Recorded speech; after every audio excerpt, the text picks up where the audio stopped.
So, welcome to our latest blog. We're driving to Comic-Con with butterflies in my stomach, presenting footage for the first time. It was always a slightly intimidating and scary thing. Plus, I've got to face a day of interviews. But another 10 hours and it'll all be behind us.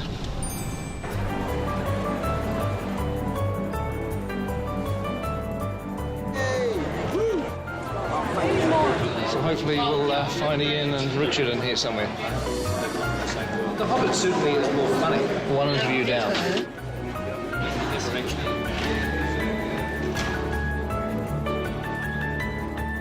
When I call you guys up on stage... Are we coming out one at a time? Yes. I saw on the One Ring this morning that people have been camping out since Wednesday to get into Hall H. Those are the sorts of people that I like hanging out with. I'm going to be going on soon, and I've been recruited to do some vlog filming with my iPhone, because this camera isn't allowed on stage, but nobody's going to stop me shooting with my iPhone.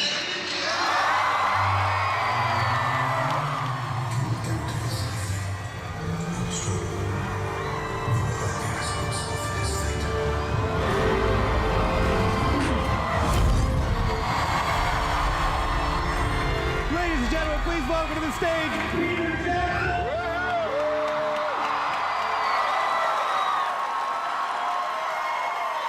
Let's bring up a few of our friends that we have here.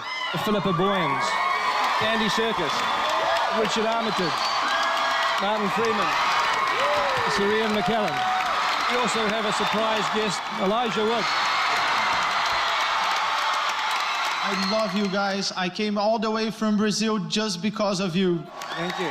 I spent all my money on this trip, but it was worth it. These are the people that we're making the film for, and I'm really happy that it was received in such a great way. I'd just like you to do something for all the people that couldn't be here. Could you just say hi from Comic-Con? 1, 2, 3. Fantastic. No need for a take two. That was bloody good. And so now we would like to show you a little bit of what we showed the audience in Hall H.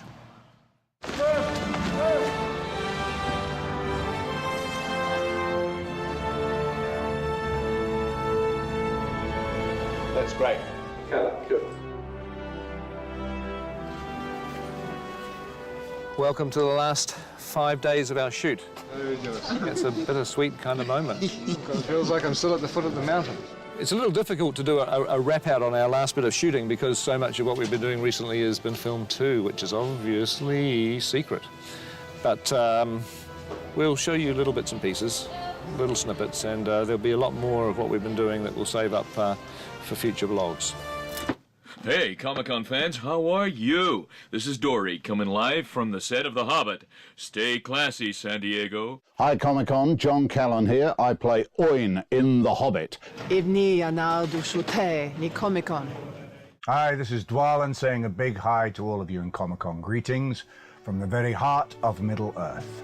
A really amazing moment for me, I guess. It was the first time we stepped onto Bag End. It's become so embedded in your psyche from what you've seen before. We're all ready to go, and Ian came on for the first time, and you look at him and you go, oh my God, that's Gandalf. I look back on that with fondness because we got to know each other on Bag End, and we really got to know each other as dwarves. Hi Comic-Con, it's Adam Brown here, aka Ori from the Hobbit set. One of the most exciting things, I think, for me was working on these sets that kind of are part of our history. And there was I working on Rivendell with some incredible actors. Just watching Cate Blanchett act, it was very moving. We had shivers down our spines. It was absolutely astonishing. It's been a privilege being back in Middle-earth. Hey, Comic-Con. Hope you're having a good time. My name is Lee Pace. I play the Elven King, Thranduil. Some of the work that I really loved was with Terry Notary, who designs movement for the different races. And the way the elves move is very different than the way the dwarves move, obviously. It was really fun to get into that character and really move in a way that is not human. Yeah. Sylvester McCoy, who played Radagast, is the loveliest man. I need people. I think that Sylvester's going to be one of the delights of these movies. The real McCoy. I remember going out to Trentham and wandering through the 100 meters of forest that they built. Seeing Roscabel, which is Radagast's house. Radagast's character was a lovely, spirited wizard, and his house really reflected his character beautifully. Dale was beautiful. It really was like, it was like being in another country. It was very Moroccan, Turkish, sort of stroke Italian. yeah. Dale was one of the larger sets. It rivals some of the biggest sets we've ever built, which would have been Minas Tirith and Helm's Deep, I guess, in the old days. The city of Dale was such a huge set. You're able to just wander around as if you were in some abandoned city you've always wanted to visit. The most fun I've had on set would probably be the Goblins.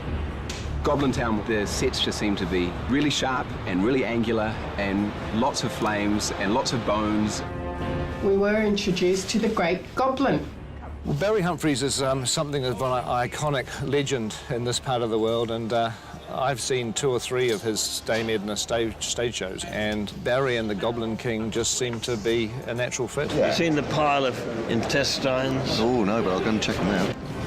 I don't know if anyone's home, but we'll soon see.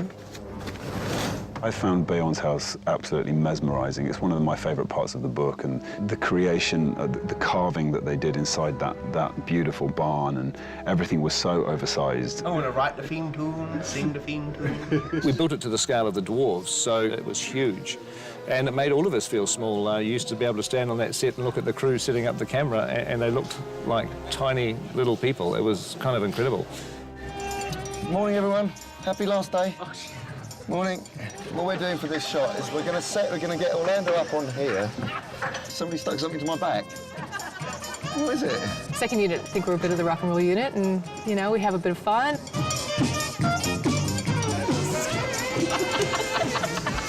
Greg's shorts, I think. Have to be the high. Yeah. Just loop it, bro. Just loop it. No problem. I'm disturbed. It's like an 8-year-old schoolboy. What do you mean it's like an 8-year-old schoolboy?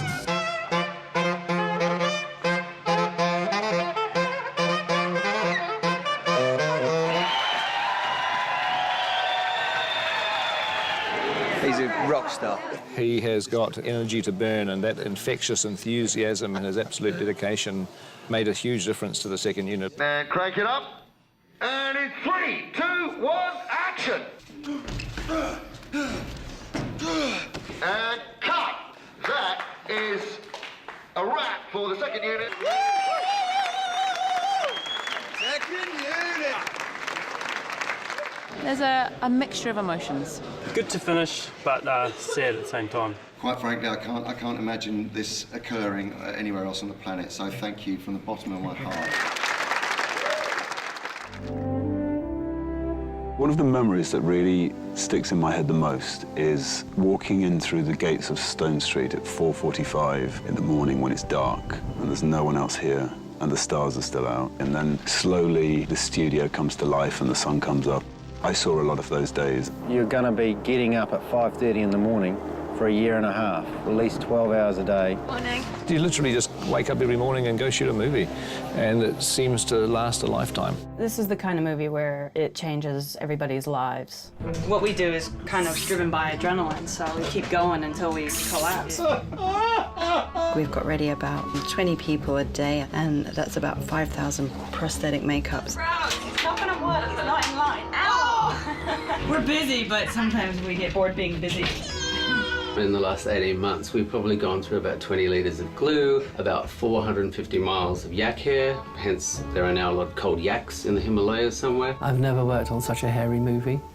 Even I'm sporting a beard now, and I've never had a beard before, so it's obviously sort of rubbing off somewhere along the line. Just the sheer amount of lead characters with costumes. For some reason, they all want to wear costumes. They all want pants, they all want shoes made for an enormous amount of costumes. All of these clothes to nearly the back of the truck is Bilbo. For Smorg's Lair, we used so much gold paint, I used everything in Australasia, and we had to get it from Germany.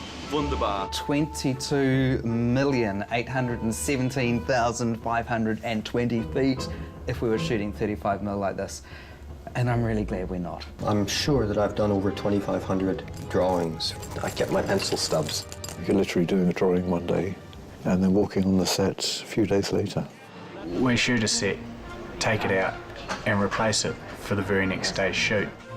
They put up the most incredible sets. You walk in the night before and it's not finished and you think, my God, how are we ever going to be in here tomorrow filming? And yet you walk in 8 o'clock the next morning and it's ready to go. To me, that's probably one of the most gratifying things on this whole picture, that all these people force through impossible odds and create these beautiful things. Wow, look at that. Yes. I'll miss the camaraderie of the folks that we've built up and the cast and crew. You know, we've spent an awful long time together. There's like sort of 12 or 13 of us who have been in a mini army.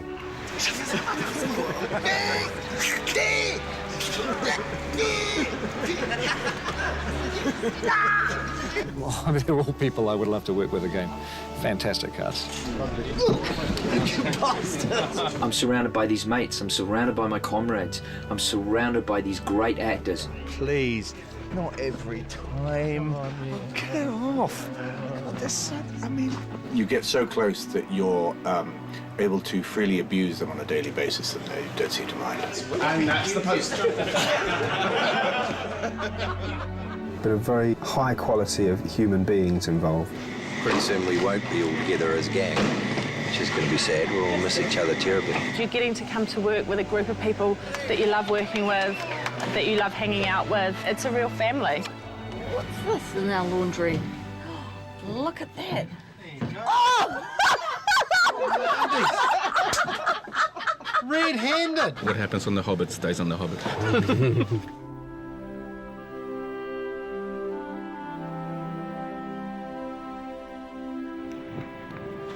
Finishing up in Lakewood today, eh?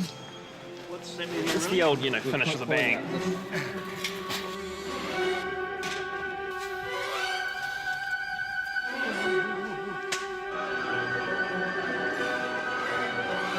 Look out!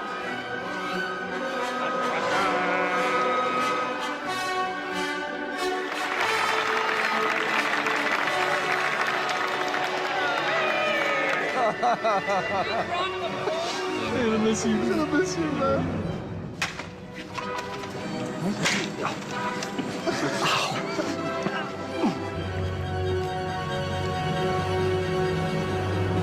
Okay, and action. I need a horse. Why? Where are you going? In search of answers. All right, and cut. Well, unless anybody has anything else they want to shoot, I think we should call that a day. Thank you.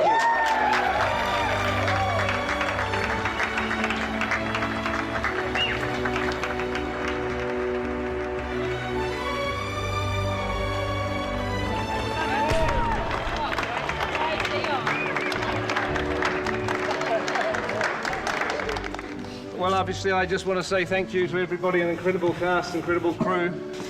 Seems like a lifetime ago that I had to do this speech at the beginning of the shoot. Oh, God, it was a long time ago. You know, as a director, it can be kind of a lonely job.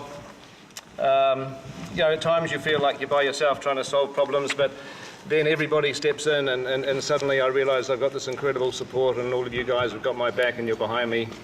And for that, I'm incredibly grateful. Thank you.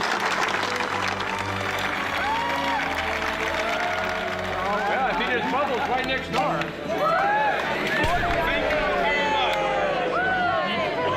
It's been a terrific atmosphere shooting this movie, and I hope the blogs have in some way given you all a chance to share in that and to experience it for yourselves. And we'll be continuing in post-production. The energy, the environment, everything's going to be very, very different, but it's still got equal amount of challenges. So look forward to seeing you during post-production.